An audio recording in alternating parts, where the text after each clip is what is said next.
કાર્યધાર તાલુકાના રૂપાવટી ગામે વૃક્ષારોપણનો કાર્યક્રમ યોજાયો હતો। કાર્યધારના રૂપાવટી ગામે જન્માષ્ટમીની અનોખી રીતે ઉજવણી કરવામાં આવી હતી અને વૃક્ષારોપણ કરવામાં આવ્યું હતું। Story report by Ashok Chauhan, કાર્યધાર।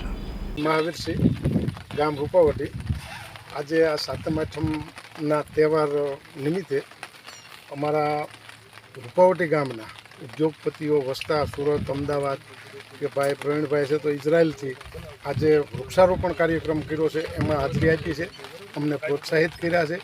અમારે જળ સંચય સમિતિ ગામની બનાવેલી છે, જે 2 વખતથી તળાવના કાર્યો ઊંડા કરવાના કાર્યો કરે છે।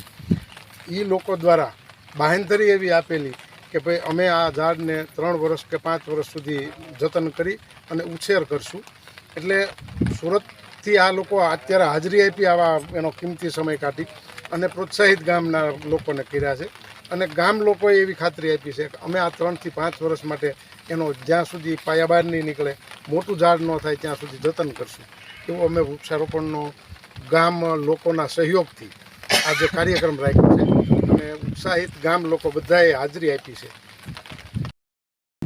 મારું નામ છે વિક્રમસિંહ ગોહિલ, ગામ રૂપાવટી। આજે રૂપાવટીની અંદર રૂપાવટીના સુરત સ્થિત ઉદ્યોગપતિઓ અને આગેવાનોના સહયોગથી રૂપાવટી ગામે વૃક્ષારોપણનો કાર્યક્રમ રાખેલ છે અને 300 થી 400 વૃક્ષો રોપી અને 3 વર્ષ સુધી ઉછેરવાની તમામે જવાબદારી લીધેલી છે અને આજે એ કાર્યક્રમ કર્યો છે। તમામ સુરતથી બધાને આગેવાનો અહીંયા હાજર છે અને વૃક્ષારોપણનો કાર્યક્રમ કર્યો છે। 400 વૃક્ષો ઉછેરવાની જવાબદારી 3 વર્ષ સાથેની છે।